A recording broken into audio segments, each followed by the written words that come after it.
Abby with Kip's Corner. Welcome back.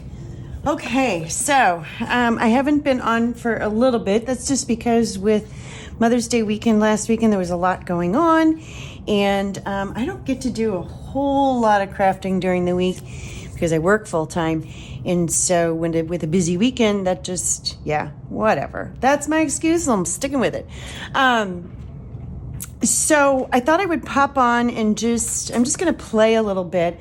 I'll show you where I am and what I'm doing and where I'm going.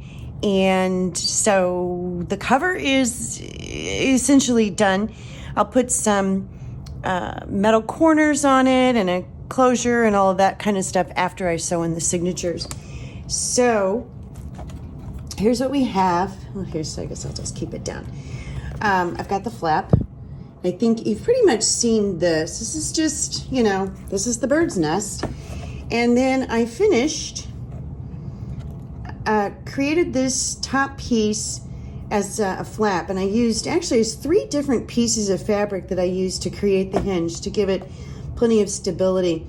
There's a piece that wraps, front and under, and then one on top, and yada, yada, yada, and then another extra piece in here. So there's plenty of good stability.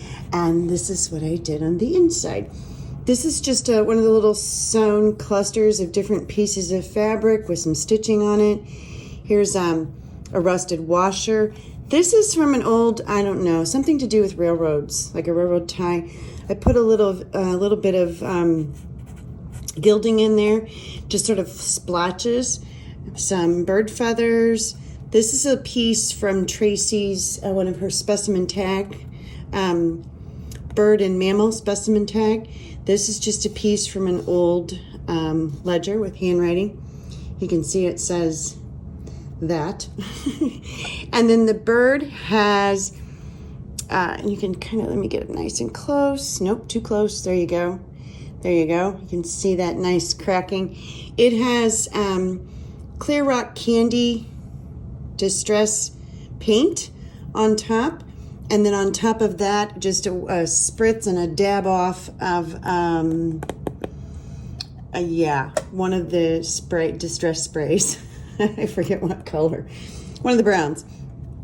And this is just a piece of fabric that's back here in the back that's been grunged up with rust and goodies and stuff like that. And then this is that back side of the cover, the original cover that I didn't touch. I did put a coat of matte medium on it to sort of seal it and protect it just a little bit. So it does have some on it. And the bubbles you see here, that's not from the matte medium, that was already there.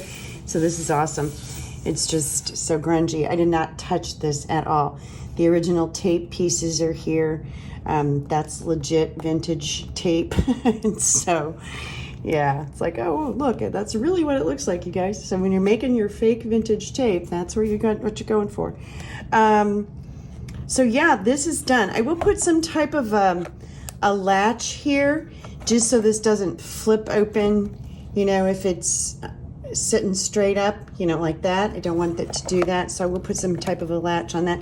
But I'll figure all of that out when I come back and finish the covers, the very, very last step before the journal is completely completed. So that's the cover. So if you've noticed, let me measure this.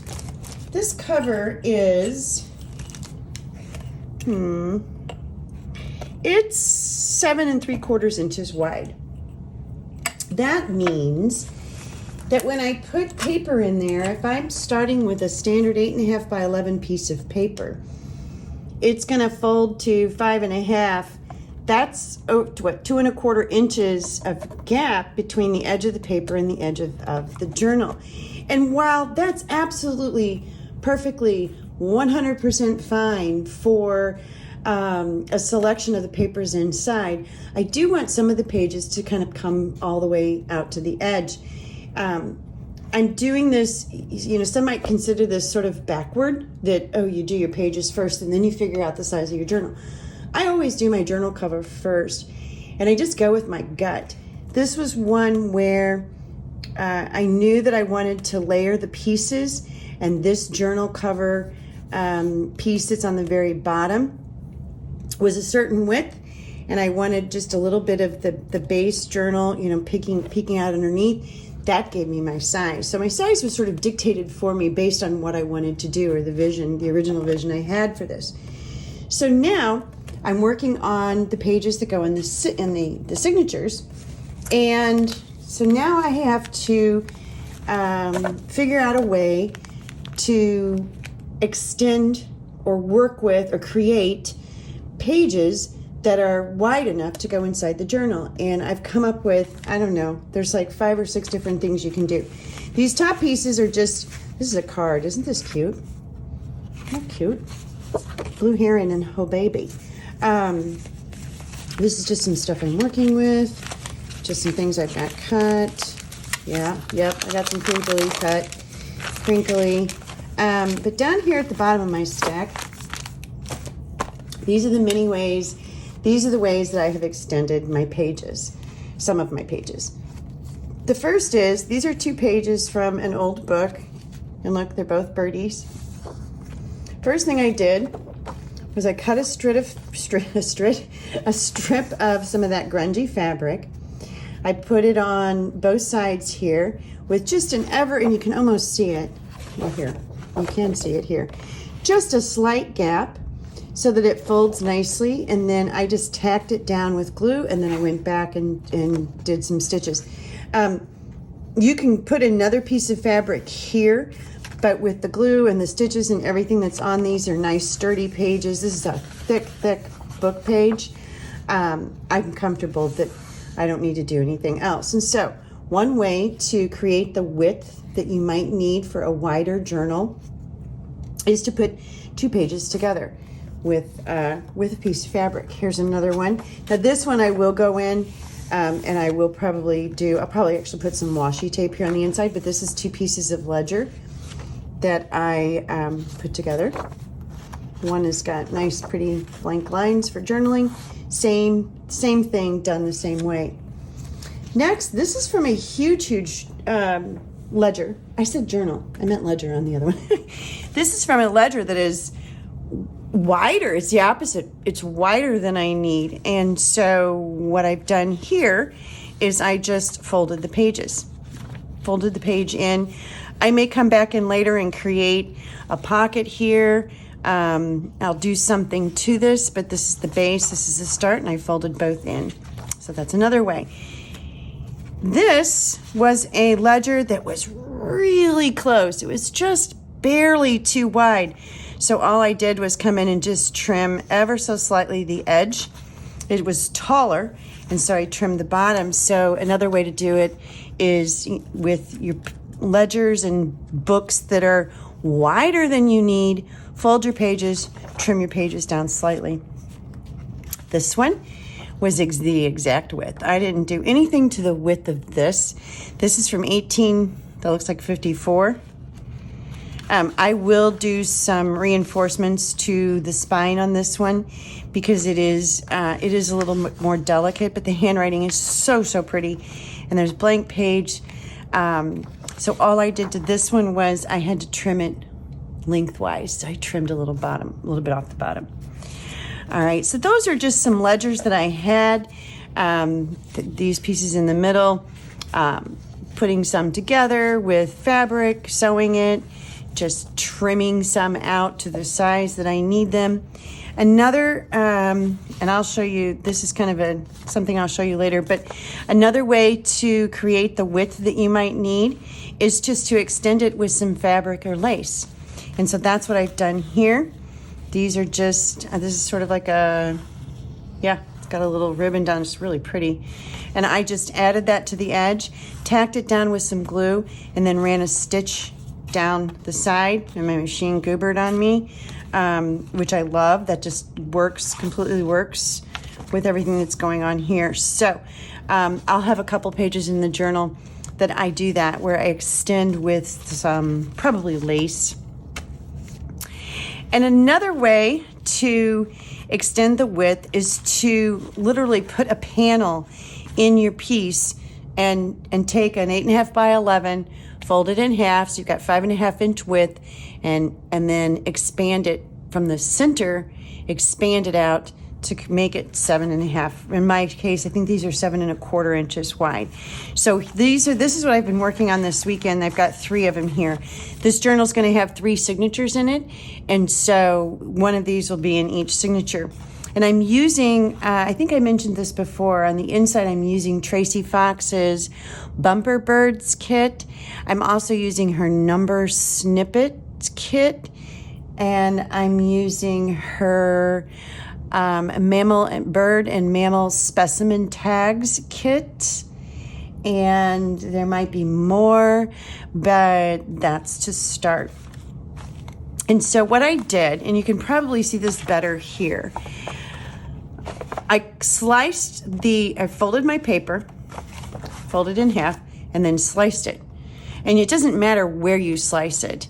And then from there, this is a piece of double-sided scrapbook paper where I glued it on top here, and then I ran stitches, and then I glued it underneath here, and then here you can see it peeking through. Here's the back side. Here's the stitches that I ran through on the other side, and then on this side, I've just kind of collaged over that edge. This is a piece from Bumper Birds, and I put some Seth After beeswax embossing powder on that. I don't know if you can see the shine. Pieces from the kits that I've just mentioned. This is just some grungy fabric, sort of scrunched up, and then this is a piece of handmade paper. This is just a piece of fabric, and I'm trying to bring in, and then here's the little grungy. I'm trying to bring in some pieces that I've used on the front of the journal too, and that's what these are. I just stitched them on. Here you can see I put a different stitch in the machine, and here's where I stitched. And this is, this bird also this is from Bumper Birds, and it's been fussy cut, and then it has some of the Seth After beeswax, little trim here to hide where these 2 pieces come together. Again, some trim to sort of hide where they come together. Just a little cluster, again, bringing in pieces from the front cover, some of the fabric, another key, and then this bird has the clear rock candy on it. So what I did, before I did anything at all, is I went in and made, I don't know, 6 or 7 birds where I fussy cut them, and then I put either the vintage beeswax from Seth After, which is an embossing powder that gives, it's just a really nice texture and pretty color, or the clear rock candy. And I did, I don't know, I think 6 or 7 different birds. So I just kind of had the birds over here, and as I got to a page to work on it, I used the bird that I thought worked best with the page.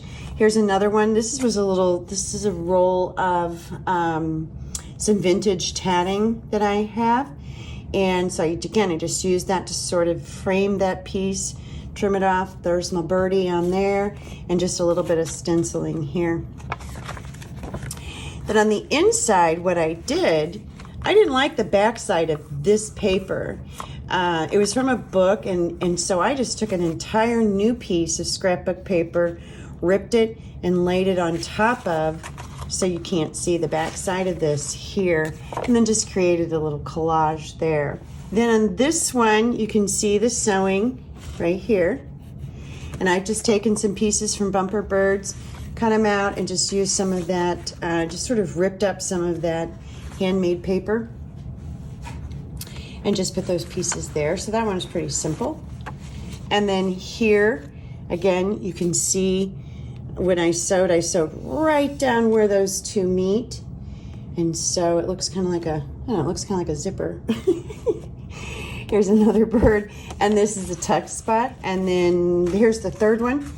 These are just, I have a Tim Holtz tag die cut, so that's what these are, and I've created, these are little pockets. These square pieces are from Bumper Birds, and then I just use little element. Here you go, here's some more of that tatting, a little bit of I think that's modeling paste through a stencil, and then again, pulling in some elements from the front. There's another bird. Likewise, this is just now a big pocket.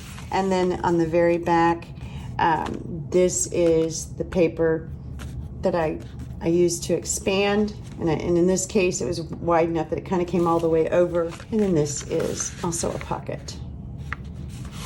So those are the 3 pieces that I've created, and they're pretty sturdy. So these will be in the journal, along with some of the other things I've done where I'm connecting pages. I've got a couple more I think that I need to do like this, and I've got to finish these because I'm not done. And then I'll go in and reinforce these older sheets with probably some washi tape on the spine. And I'll do some more where I'm adding some more with lace on it. So I end up with a nice variety. And so I just wanted to kind of show you that and walk through that. There are a ton of ways. I'm not even, I'm sure there's more. Those are just the ones that I'm using to expand the page. So this is an example of a sheet where, so this is a little wider than 8.5, or 5.5. It's not an 8.5 by 11 folded. It was 12 by 12. And so this is probably closer, obviously, to 6 inches wide. But I will probably do a little something here. But this is a piece I'm going to put in here. It's a gorgeous piece. This is from, I think it's Craft Consortium. I think.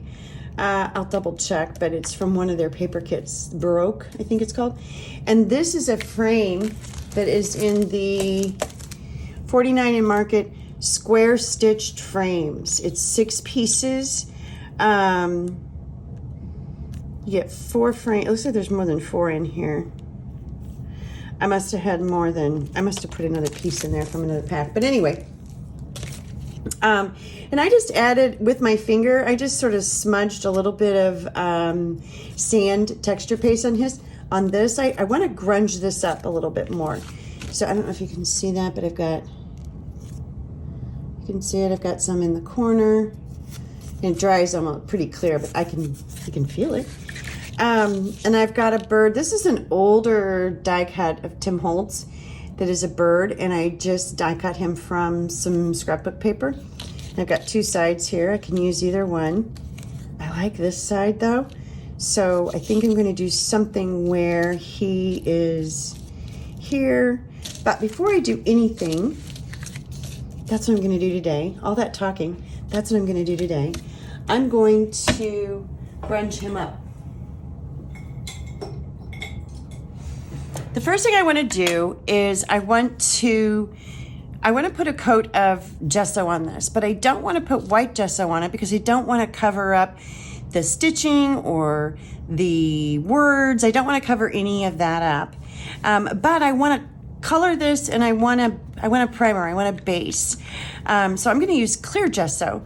Clear gesso is a great staple item to have just for this very reason. As a matter of fact, that's a nice segue for me letting you know that I'm going to be starting a new series. I'm cleaning the top of my gesso off, by the way. You're trying to figure out, what are you doing? What are you doing? I'm going to be starting a new series. I think right now, I did not need that much. I think I'm going to call it Mixed Media Beginnings. And I thought what I would do is once a week come on, and now you might be able to see that. Oh, I got way too much in my, what was I thinking? Yeah, where was I? Oh, yes. Mixed Media Beginnings, and I want to do a series of videos, very simple, very short, very basic and beginning, just talking about some of the different supplies. So the first video that I'll be posting is going to be about gesso. So I'll tell you what I know about gesso. I'm no expert. I'm not a professional mixed media artist in any way, shape, or form. But there are a few things that I've learned along the way that I'm happy to share. And so it's a hot topic right now. And I thought that it might be an opportune time for me to hopefully help somebody along and just give you some tips and information that I know. And so the first video, which I should be posting shortly after this one, a couple days later maybe, will be all about gesso. And then from there, I'd love to hear what you want to know about. What do you want to learn about? The sessions in my head that I have planned or I'm thinking about, and I'm talking about supplies. So gesso is the beginning. Gesso is the base. From there, I think a conversation about matte medium or in different mediums for that matter would be a good one. I think a conversation about textures. What are the different textures and what's available? And there's way more than you would ever want to have because you wouldn't have storage for it all. I don't know, maybe you do. But textures. So gesso, mediums, textures, I think we could have a conversation about paints, the different, or colorization, the bazillion different ways that you can color and use color. So those are just some of the things in my head right now. But yeah, let me know. Let me know if this sounds like this is something that you're interested in, and what topics you might want to hear about that I might be able to help you with. No promises. Again, I'm not a professional. So I'm just going to dry my clear gesso here. And clear gesso has a little tiny bit of a tooth to it. By a tooth, I mean just like a texture. You can kind of feel it. It feels like rough paper, sort of. Okay, I think I'm going to start with some burnt sienna liquid acrylic. And I'm just going to, let me get my water out of my way. I'm just going to put a drop here. Okay. So I just sprayed some water in there. I'm just going to stir it up. And I'm just going to come in here and I think dab in a couple spots. Let's get that. These are the spots that I have my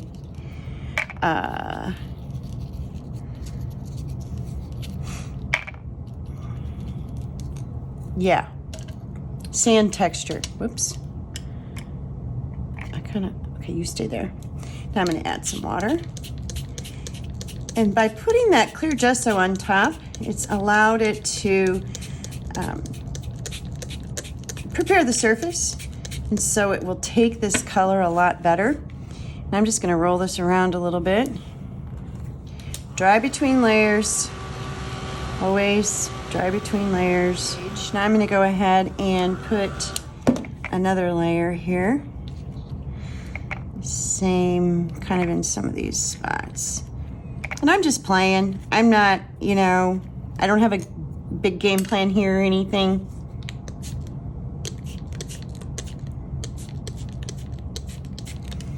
I want parts of it to be darker, parts of it to be lighter. I want it to drip around. I want it to be messy. I want it to be grungy. But I don't want it to be I don't want it to be blotchy, and I don't want definite edges to the paint. And so that's what the water's helping me do. Sort of soften the edges, if you will. I brought out some brushed corduroy distressed ink. This is the ink refiller. So it's highly concentrated. And I thought I would just put a couple of drops and see. Let's put a drop there and let it roll down a little bit. Let's roll it back and forth. I don't know if I'm gonna like this or not, but I thought I'd bring it out and play with it. Yep, I like that. Kind of cool. And we'll go down to this side. This was one drop. I went all the way around. Again, I don't want a hard edge, so that's what the water is helping me to avoid. This is messy. I like that. That's got a vintage sort of yellow tint to it. and I'll just tap it off, roll it to a corner, tap it off, and I'm gonna dab some of this over here, and I'm gonna dab some of this. There we go. Rust out. So I've got patina and rust. That ought to grunge her up. These are both from Gilder's Paste Wax, and Michelle with Your Crafting Source. If you are not connected to Michelle, her Facebook group or her YouTube channel, I highly recommend that you do that. Michelle is now carrying some of these colors, and she's carrying both of the colors that I'm using here. Mine are old, mine are all crumbly, and you know, just like us, they crumble when they get old. But she's got rust and patina. I'm gonna ink the edge of this too, probably with something fairly dark. I might even do a couple colors, but I'm just going around this outer edge here with the rust. Okay, that doesn't, let's put some patina on there and see if we want to call this done. I don't want to go, like I said, I don't want to, man, sometimes these are hard to open. I don't want to, my patina is crumbled too, but it still works, so. Oh yeah, I like that. Yep, just a hint. Just a hint. Maybe a little over here.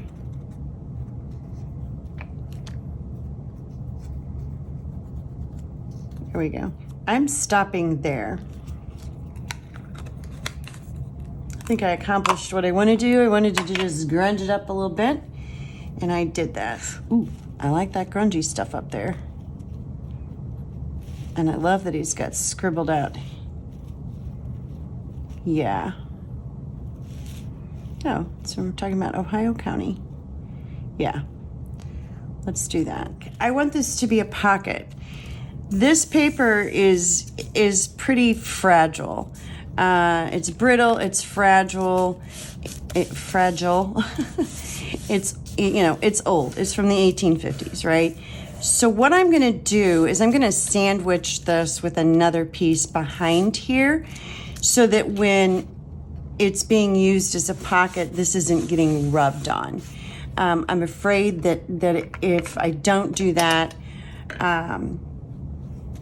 it'll just not survive.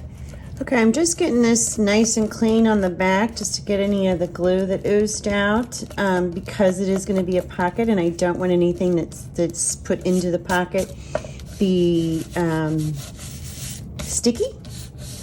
So I think I've got it. A little bit right there. And if you are working with Fabri-Tac at all, I highly recommend that you invest, it's like $1, maybe $2, to get a gum eraser, because these clean up that glue beautifully. Okay. And here we go. See, I was able to get that natural, that was already a part of the paper here on the front, and I love it. Whoops, what have I got on there? Go. Okay, there she is. Simple, simple. Just a couple of layers. I'm gonna ink the edges of this. Ink the edges of my bird. And then it'll be ready to put on my page. So these frames are just very fun. I really like them. 49 in Market is one of my favorites, my absolute favorites. They put out some beautiful pieces and papers. So if you're not familiar with 49 in Market, check them out.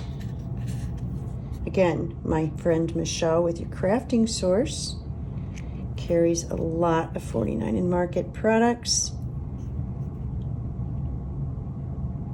I'm going to come over just a little, if it's not too late, because I just remembered I'll probably put some lace on the edge of this paper. Of course, no, he's not straight.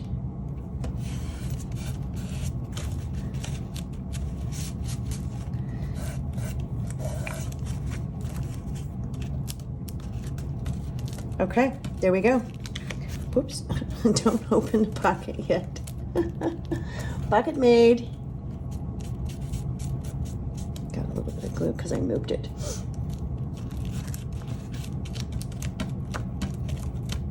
And that was simple. Just a simple, you know, few layers, a little bit of coloring. Bada bing, bada boom, we're done. So, I will leave you with that as soon as I find the pen. Well, I don't know why, you know, oh, there it is, rolled. I have the worst time keeping track of this pen that goes in here. I need one of those big bead thingies, so it's like huge and in my way. So that's it. The cover of Use Your Wings is done. The signatures, the pages for the signatures have been, you know, gathered and pulled. I've begun decorating those pages, and so that's what I'm doing. I'm just going to continue going through and, you know, deciding what to do. I want to make sure that anything that needs to be sewn is done before I sew in the signatures. And then I'll be ready to sew in the signatures and finish her off. So the goal is to have Use Your Wings done by the end of May. So I am running out of time, but it is a design team. It's my May design team project for Tracy Fox Creative. And so we will get her done by the end of May. I will. Actually, I will. No problem.